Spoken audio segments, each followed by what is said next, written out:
우리는 신앙생활을 할 때에 누구를 믿는가? 우리의 믿는 대상은 하나님이세요. 그런데 그 하나님은 보이지 않는다는 거예요. 보이지 않는 하나님을 어떻게 믿느냐? 하나님께서는 우리에게 하나님을 알 수 있도록 하나님 자신이 우리에게 하나님 자신을 계시해 주셨습니다. 이것을 우리는 계시, 영어로는 revelation이라고 합니다. reveal이라고 하는 것은 숨은 것이 드러나게 해 준다 하는 그런 뜻이죠. 자, 하나님께서 우리에게 하나님 자신을 보여주시는데 특별히 하나님의 말씀인 성경 말씀을 통하여서 하나님을 보내주십니다. 하나님이 어떤 분이신지, 하나님은 무슨 일을 하셨는지를 우리에게 가르쳐 주십니다. 그런데 성경은 40명의 기자가 1600년 동안 기록한 책입니다. 그렇기 때문에 다양한 기자, 다양한 직업, 다양한 경험, 그리고 다양한 시대, 이런 분들이 1600년 동안 기록한 것인데 놀라운 것은 통일성을 가지고 있다는 거예요. 놀랍게 이 통일성을 가지고 있는데 이 통일성은 무엇인가? 성경은 창세기부터 계시록까지 하나의 통일성을 가지고 있는데 그것은 태초에 하나님이 천지를 창조하시느니라. 하나님이 창조자시라는 것. 두 번째, 창조하신 인간이 타락을 합니다. 그러나 하나님께서는 타락한 인간을 버리지 아니하시고 구속해 주십니다. 그리고 시작이 있으면 끝이 있는 것처럼 끝에 완성도 하나님의 손 안에 있습니다. 그래서 창조, 타락, 구원, 완성, 이 네 가지 단계를 통하여서 성경은 계속해서 일관적으로 흘러오고 있습니다. 어떻게 이렇게 40명이라 하는 다양한 사람들이 1600년 동안 기록했는데 창조, 타락, 구원, 완성이라고 하는 일관된 주제로 흘러갈 수가 있는가? 이것은 모든 성경은 하나님의 감동으로 기록되어 있기 때문입니다. 그래서 기록하는 사람에게 하나님께서 감동하셔서 하나님의 구원의 계획을 온전히 기록할 수 있도록 도와주셨기 때문입니다. 자, 그런데 특이한 점은 하나님께서 타락한 백성을 구원하실 때에 구원하시는 방법, 타락하고 범죄한 백성을 용서하시는 방법이 매우 특이합니다. 거기에는 피가 들어가요. 이 피로 말미암아 깨끗하게 씻어지게 하신다는 것입니다. 그래서 히브리서 9장 22절에 모든 것이 피로 정결케 하나니 피가 없이는, 피 흘림이 없이는 사함이 없느니라. 그래서 예수 그리스도께서 이 땅에 오신 이유가 무엇인가? 피 흘리기 위해서 오셨다. 성경은 피의 책이다. 좀 우리가 들으면은 좀 섬찟한 얘기인 것처럼 보이지만은 사실은 그 말씀이 맞는 말씀이세요. 자, 그러면은 제가 이제 하나님의 계시를 통해서 성경 말씀인 계시를 통해서 하나님이 어떤 분이신지 어떤 일을 하셨는지 우리가 알 수 있다는 것을 말씀을 드렸는데요. 이제 또 하나의 주제를 말씀을 드리려고 합니다. 이것은 모형이라고 하는 것입니다. 모형이라고 하는 것은 이것은 아직은 진짜가 아니에요. 어쩌면은 이것이 카피 그리고 섀도우 그림자라는 뜻이에요. 그러면은 모형이 있으면은 반드시 오리지널이 있어야 합니다. 오리지널을 우리는 원형이라고 이야기를 합니다. 구약 성경에 모형이 있으면 이것이 참 모형이 되기 위해서는 신약 성경에서는 반드시 이것이 실제적으로 이루어져야 하는 거예요. 지금 오늘 우리가 읽었던 말씀이 대표적인 말씀입니다. 이것을 이제 좀 어려운 용어로는 모형론, 타이폴로지라고 얘기를 하는데요. 어린 양이 유월절에 흠없는 어린 양이 희생이 되었다. 이것이 카피, 이것이 모형, 그리고 이것이 섀도우, 그림자라면은 이것의 실제 모습, 오리지널 폼, 이것은 뭔가? 이것이 바로 예수 그리스도 안에서 완성이 된다는 것입니다. 그래서 죄로 인하여서 타락해서 죽을 수밖에 없는 우리를 구원하시기 위해서 예수님이 유월절 어린 양이 되셨다 하는 것이 오늘 본문 말씀의 핵심입니다. 오늘 본문 말씀을 좀 정리를 해보겠습니다. 이달을 한 해의 첫 달로 삼으라. 그리고 정월로 삼으라는 거예요. 그런데 아빕월이라고 하는 것은 이것은 지금 태양력으로 하면은 3, 4월에 해당합니다. 6월절이 있는 달은 태양력으로 지금의 달력으로 하면은 3, 4월이 됩니다. 6월절에 어린 양이 죽었습니다. 그리고 그 피로 애굽에서 노예 생활하던 백성들이 탈출하게 되어지고 자유를 얻게 되었습니다. 6월절에 예수님이 십자가 지셨습니다. 그리고 예수님께서 부활하셨습니다. 그렇기 때문에 부활절은 항상 6월절이 있는 달이 부활주일이 되는 거예요. 그래서 3월이나 4월이 부활주일이 되는 이유가 바로 여기에 있습니다. 그 다음에 6월절을 준비하는 방법입니다. 반드시 한 가정에서 1년 된 흠 없는 어린 양입니다. 흠이 없어야 합니다. 그것을 잡아다가 임방과 문설주에 바릅니다. 문설주는 문을 지탱하기 위한 포스트죠. 임방이라고 하는 것은 문의 위에 있는 upper frame이라고 얘기를 할 수가 있습니다. 임방. 그래서 위에 있는 가로막대 거기에 좌우로 피를 바르고 그리고 문설주 양쪽으로 반드시 위에는 바르지만은 밑은 바를 수가 없어요. 문지방은 바를 수가 없습니다. 왜냐하면은 양의 피를 밟고 가야 되기 때문에 여기에서는 바를 수가 없어요. 위에 바르고 그 다음에 양쪽 포스트에 바르게 되어 있습니다. 그리고 고기는 어떻게 먹는가 하면은 이 피가 묻어 있는 집이 고기를 먹을 때 구워서 먹으면서 6월절 고기와 함께 반드시 같이 먹어야 할 음식이 두 가지가 있습니다. 하나는 무교병을 먹어야 되고 하나는 쓴 나무를 먹어야 합니다. 그리고 먹을 때 자세입니다. 허리에 띠를 띠고 먹습니다. 보통 우리는 오히려 먹으면 배 나온다고 혁대 풀고 먹는데 허리띠를 띠고 먹어야 됩니다.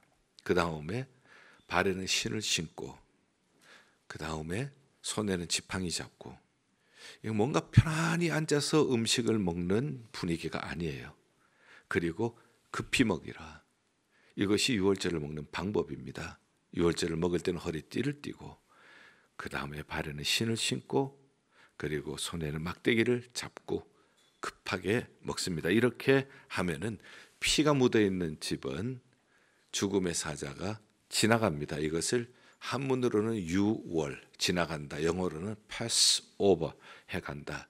이렇게 해서 6월절을 먹는 방법을 우리에게 설명을 해 주셨습니다. 그리고 마지막으로는 이날은 여호와의 절기로 삼아서 영원히 대대로 지키라.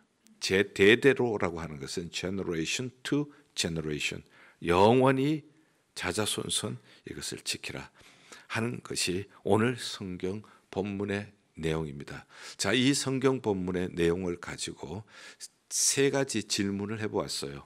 쉽게 알기 쉽게 이해하기 위하여서 첫 번째 질문 6월절에 이스라엘의 장자가 살아날 수 있는 길은 무엇입니까? 지금 본문을 설명해 드렸는데 이 본문 가지고 이제 질문을 만든 거예요. 답을 하시면 돼요. 6월절에 이스라엘의 장자가 살아날 수 있는 길은 무엇입니까? 무엇이죠? 어떻게 살아날 수 있나요? 양을 잡아서 흠없는 1년 된 양을 잡아서 그 피를 바르면은 살아난다는 거예요. 이것이 6월절의 의미입니다. 자, 이 안에 있는 사람, 양의 피가 묻어 있는 피라고 하는 것은 죽어야 피가 나오죠. 죽여서 피를 바르는 건데 안에 있는 사람이 살기 위해서는 누군가가 죽어야 돼요. 이것이 어린 양이에요. 그 안에 있는 사람이 살기 위해서 어린 양이 죽어야 되고 이 어린 양은 흠이 없어야 합니다.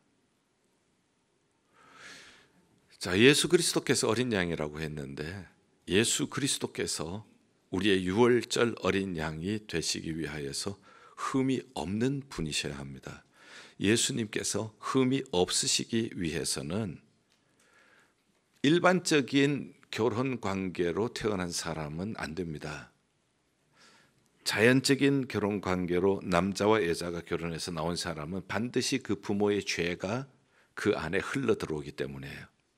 그렇기 때문에 예수님은 흠 없는 어린 양이 되시기 위하여서 예수님은 반드시 어떤 탄생이 되셔야 합니까? 동정녀 탄생이 되어야 되는 거예요. 일반적인 자연적인 그러한 결혼 관계로가 아니라 성령으로 동정녀 탄생이 되어야 죄가 없는 분이 되는 겁니다. 그러면은 왜 육신의 몸을 입고 오셨나? 영은 피를 흘릴 수가 없습니다. 육신이라야 피를 흘릴 수가 있기 때문에. 그래서 이 흠 없는 양이라고 하는 것에 중요한 의미가 있습니다. 성경적인 중요한 진리가 들어있어요. 그것은 첫째는 흠이 없기 위해서는 동정녀 탄생, 성령으로 동정녀에게 나셔야 하는 거예요. 사람들은 어떻게 남자 여자가 결혼해서 아기가 낳았는데 동정녀 탄생이 있을 수가 있느냐. 우리가 하나님의 계획을 모를 때는 그런 얘기를 할 수가 있습니다. 그러나 하나님의 계획을 알 때에 이 그림자, 카피, 모형, 섀도우 여기에서 이미 다 보여주신 거예요. 이게 맛배기로 보여주신 거예요. 그리고 원형, 오리지널 여기에 예수 그리스도께서 완성을 하시는 건데 그렇게 되기 위하여 예수 그리스도께서 구원을 완성하기 위해서는 타락한 사람을 구원하기 위해서는 반드시 피 흘림이 없으면 안 된다. 피 흘림이 없이는 사함이 없다. 피를 흘려야 되는데 그 피는 더러운 피는 안 되는 겁니다. 흠 없는 어린 양의 피여야 해요. 그러기 위해서는 자연적인 결혼 관계로 태어나시면은 죄가 있기 때문에 동정녀 성령으로 동정녀의 몸에서 나시게 되고 피를 흘리시기 위해서는 육신을 입으셔야 육신이 피 흘리지 영은 피를 못 흘리기 때문에 이 두 가지가 어린 양이 흠없는 어린 양이 우리의 죄를 대속하신다고 하는 의미의 굉장히 깊은 성경의 진리가 이 안에 들어있는 것입니다. 이해가 되시죠?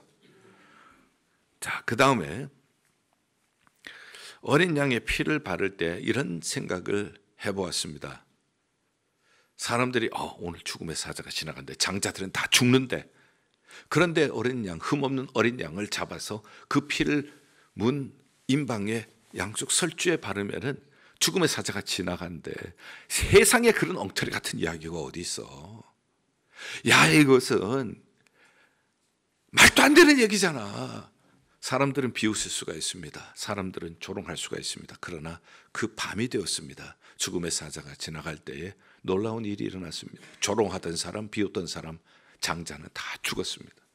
그러나 그 흠없는 어린 양의 피가 묻어있는 그 집은 죽음의 사자가 패스 오버해 지나갔습니다. 그 안에 있는 사람들은 생명을 구할 수가 있었습니다. 밖에는 통곡 소리가 있었지만 이 안에 있는 사람들은 생명을 건질 수가 있었습니다. 2000년 전에 십자가에 죽은 예수가 어떻게 우리의 구원자가 될 수가 있느냐, 이렇게 얘기를 할 수가 있습니다. 조롱할 수가 있습니다. 비웃을 수가 있습니다.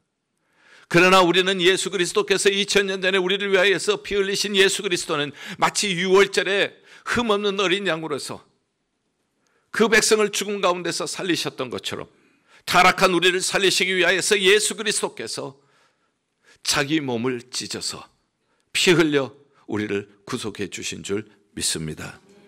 이 사람에게는 그 심령 속에 그 사람의 마음의 문에 피가 묻어 있는 사람, 이런 사람에게는 죽음의 사자가 지나가게 될 줄 믿습니다. 사람들은 구분하기를 좋아합니다. 그래서 이 세상 사람들은 남자냐 여자냐, 아이냐 어른이냐, 부자냐 가난한 사람이냐, 동양인이냐 백인이냐, 이렇게 구분하기를 좋아합니다. 그러나 하나님의 구분의 조건은 단 한 가지입니다. 예수의 피가 묻어 있느냐 없느냐는 겁니다. 예수의 보혈이 묻어 있는 사람은 내가 그 피를 볼 때 내가 너를 넘어가리라. 예수 그리스도께서 우리를 살리시기 위하여서 그의 살을 찢으셨습니다. 그의 피를 흘리셨습니다. 그 피를 믿는 사람은 멸망치 않고 영생을 얻게 될 것입니다. 내가 진실로 너희에게 이르노니 내 말을 듣고 또 나 보내신 이를 믿는 자는 영생을 얻었고 심판에 이르지 아니하나니 사망에서 생명으로 옮겼느니라. 할렐루야. 요한복음 5장 24절에서 말씀을 하셨습니다. 그래서 우리는 피가 묻었느냐 피가 묻지 않았냐. 기독교가 왜 이렇게 편협하나 이렇게 얘기하는지 모르지만 여러분들, 이 하나님의 구원의 계획을 깊이 우리가 묵상하고 이해한다면 우리는 놀라운 하나님의 은혜를 찬양하지 않을 수가 없습니다. 6월절 어린 양이 죽었기 때문에 그 안에 피가 묻어 있는 사람은 그 안에 있는 사람 살았어요. 마찬가지로 6월절 어린 양으로 6월절에 우리를 대속하기 위하여서 십자가에서 피 흘리신 예수의 피가 묻어 있는 사람은 사망에서 생명으로 옮겨지게 된 줄 믿습니다. 자, 그러면 6월절에 이스라엘의 장자가 살아날 수 있는 길은 무엇이냐? 흠없는 어린 양의 피가 묻어 있는 집이라야 살아난다 하는 것을 우리가 정리했고요. 자, 두 번째, 6월절에 어떤 음식을 먹었는가? 6월절 음식은 무엇인가? 6월절에 조금 전에 말씀드렸던 것처럼 고기를 구워서 두 가지 음식과 같이 먹는다고 말씀드렸죠. 하나는 무교병, 하나는 쓴나물입니다. 무교병은 누룩이 없는 떡을 무교병이라고 이야기를 합니다. 누룩이 없는 떡은 정말 맛이 없어요. 우리는 7년 동안 유대인 회당에서 있었기 때문에 모든 음식은 밖에서 반입이 안 됩니다. 유대인 회당에. 그래서 유대인 회당에서 마련해 주는 것으로 점심과 우리가 친교를 나누었는데, 특별히 힘들었던 것은 이 6월절 때 힘들어요. 6월절이 되어지면은 유대인 회당에서는 일하시는 분들이 누룩이 들어간 빵들은요, 시커먼 가비지백에 몇십 개 내보내요. 얼마나 아까운지 몰라요. 그러나 아낌없이 버려요. 그리고 6월절이 되면 먹는 것이 딱딱한 맛자라고 하는 크래커예요. 그런데 이것은 정말 맛이 없어요. 딱딱하고. 우리 성도님들이 참 제일 친교 음식으로 힘들어했던 것이 맛자예요. 그런데 이 맛자는 또 보통 빵보다 비싸요. 이 맛자를 먹는 이유가 뭔가? 무교병을 먹는 이유가 뭔가? 누룩을 주님께서 어떻게 해석을 하셨는지 우리가 좀 보기를 원합니다. 고린도전서 5장 7절에 너희는 누룩 없는 자인데 새 덩어리가 되기 위하여 묵은 누룩을 내어 버리라. 우리의 6월절 양 곧 그리스도께서 희생이 되었느니라. 6월절 양 그리스도께서 희생이 되었기 때문에 이제 그 피를 믿고 사는 사람, 그 피를 믿고 구원을 얻은 사람은 우리는 무엇을 먹고 살아가야 하는가 하면은 누룩이 없는 빵을 먹고 살아야 한다는 거예요. 이것은 애굽이라고 하는 이 세상에 대한 재미, 이 세상에 대한 그러한 취미 이런 것이 아니라 정말 맛없어 보이지만은, 정말 재미없어 보이지만은 이 길이 그리스도인이 가야 할 길이라는 거예요. 자, 보세요. 주일날 이 세상 사람들이 일요일이라고 하죠. 얼마든지 재미있는 일을 할 수 있고 얼마든지 재미있는 곳으로 갈 수 있지만은 이 예수 믿는 사람들은 이 좋은 날, 이 황금과 같은 노는 날, 그날 교회 온다고 오는 거예요. 저 사람들 무슨 재미로 살아? 저 사람들 무슨 맛으로 살아? 그것도 교회 와가지고 하루 종일 또 봉사한다고 하고, 세상에 어떻게 이런 어리석은 일을 하나 생각을 하는지 모릅니다. 그렇지만은 우리는 6월절 어린 양이 희생되셨기 때문에 내가 살았어요. 그 피가 묻어있는 사람, 내가 산 거예요. 그 은혜를 생각하면 감사해서 6월절 어린 양으로 나를 위하여 십자가에서 피 흘리시고 살찌 계신 주님을 찬양하기 위해서 모여오는 겁니다. 이 세상의 재미보다가 이 은혜를 찬양하고 이 하나님 앞에 예배하는 것이 나에게는 더 소중한 날입니다. 이 믿음이 있는 사람들이 바로 그리스도인들이에요. 세상 사람들이 볼 때 맛자처럼 맛없어 보이고 세상 사람들이 볼 때 재미없어 보이지만은 우리에게는 이것이 얼마나 소중한지 몰라요. 우리에게는 이것이 얼마나 귀한 날인지 몰라요. 이렇게 다른 거예요. 그래서 우리 주님께서는 말씀하십니다. 너는 바리새인들과 서기관들의 사두개인들의 누룩을 주의하라. 마태복음 16장 6절에 말씀합니다. 바리새인들과 사두개인들의 누룩을 조심하라. 이 누룩은 위선이라고 얘기를 했어요. 그래서 우리가 위선은 안과 밖이 다른 거죠. 내어버리라. 유월절 어린 양이 희생되셨느니라. 그리고 무교병을 먹는 우리는 이렇게 위선을 내어버리고 진실한 마음으로 이 세상 것과 섞인 것이 아니라 참된 믿음으로 주님과 동행할 때, 하나님을 예배할 때에 하나님께서 영광을 받아 주실 줄 믿습니다. 그 다음에 쓴나물을 먹으라고 했습니다. 이 쓴나물은 나물이 쓴 거, 아마 우리 식단에는 치커리 같은 것이 아닌가 싶어요. 그런데 쓴나물을 먹으라고 하는 이유는 뭔가? 애굽 생활의 쓰디쓴 고통을 기억하라는 거예요. 그와 동시에 기억해야 할 것은 이 쓰디쓴 고통에서 건져내어 주시고 구원해 주신 하나님의 은혜를 기억하라는 것입니다. 그래서 유월절 양을 먹을 때는 반드시 무교병을 우리가 먹어야 돼요. 누룩 없는, 세상 사람들이 보면 맛없어 보이고 재미없어 보이지만 우리에게는 소중한, 위선을 제거하고 세상 쾌락을 제거하고 온전히 진실한 마음으로 주님을 섬기는 마음, 쓴나물, 죄악 세상에서 있을 때에 그 고통스러웠던 것을 이제는 다 던져버리고 나를 구원해 주신 하나님의 은혜를 감사하면서 쓴나물을 먹으면서 우리가 좁은 길을 걸어가라 하는 말씀입니다. 자, 먹을 때는 허리에 띠를 띠고 발에 신을 신고 손에 지팡이 잡고 그리고 급히 먹으라고 말씀하셨죠. 이것은 지금 빨리 떠나라는 거예요. 애굽에서 빨리 떠나라는 겁니다. 죄악의 도성에서 머뭇거리지 말라는 거예요. 죄악의 도성에 머뭇거리다가 뒤돌아보다가 소금 기둥이 된 롯의 아내처럼 되지 말라는 겁니다. 빨리 저 천성을 향하여서 나아가라는 것입니다. 성경은 우리를 나그네라고 얘기를 합니다. 나그네는 절대 다리에 집을 짓지 않습니다. 다리는 지나가는 것입니다. 이 세상은 지나가는 다리에 불과합니다. 그러므로 우리는 오늘도 저 천성을 향하여서 허리에 띠를 띠고 발에 신을 신고 손에 지팡이를 잡고 급히 우리는 천성을 향하여서 나아가야 할 천국 백성들인 줄 믿습니다. 자, 그렇다면은 이제 어떻게 유월절에 장자가 죽지 않는가? 이 질문을 이제 드렸고요. 유월절에는 어떤 음식을 먹는가? 유월절 음식에 대한 규례를 말씀을 드렸습니다. 마지막 세 번째로 이 말씀을 통해서 제가 질문을 드리고 싶은 것은 이 피는 언제까지 효력이 있는가 하는 겁니다. 오늘 말씀을 했습니다. 유월절은 일회성이 아닙니다. 영원히 대대로 기념하라고 했습니다.